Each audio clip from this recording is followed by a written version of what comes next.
is everything you need to know about children's picture books, and this is my new series, The Picky Reader's Guide to Picking Picture Books, where I will be reading picture books and ranking them on a scale of S to F using this rubric.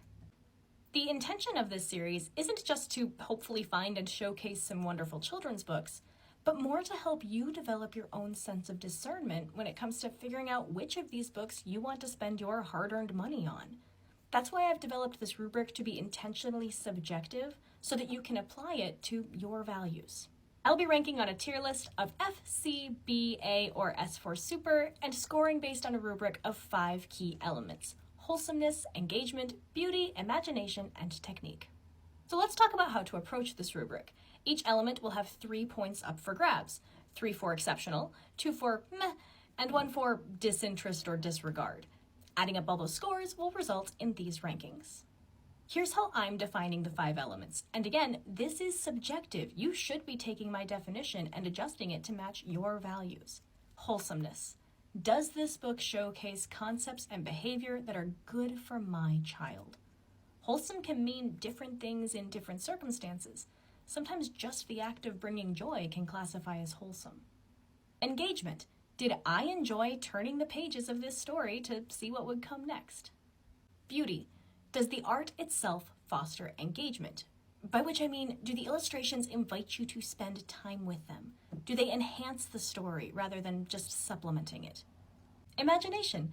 Does this story provide opportunity to expand a child's imaginative horizons? And technique. Is the story well-crafted and cohesive as a whole?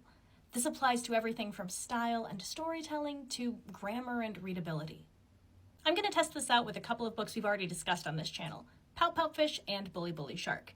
If you're interested in the more in-depth review of these books, they're in parts 20 and 21 of this series. On the wholesomeness tier, Pout Pout Fish gets a 2 from me, which is probably going to garner some umbrage, but I'm okay with that. There's nothing that really detracts from the wholesomeness. There's just nothing that really stands out to me either.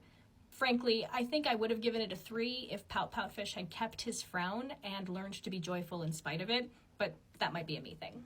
Bully Bully Shark, on the other hand, gets a 1. The concept itself may be wholesome, but the way it plays out just doesn't do it for me. For engagement, I'm going to go 2 and 1 again. Nothing bad, nothing really stand out, versus nothing that really kept me engaged at all.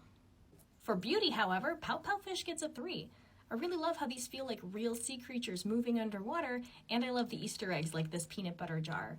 But Bully Bully Shark, like I said before, this is just a human playground with an undersea overlay. Nothing exciting.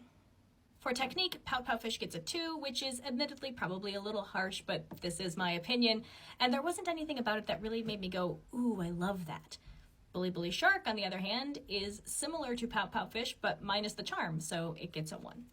And lastly, for imagination, Pout Pout Fish gets a 3 for its real-life sea creatures and clever kissing fish story solution, while Bully Bully Shark gets a final 1 for being more preachy than imaginative, bringing it to 5 and Pout Pout Fish to 13.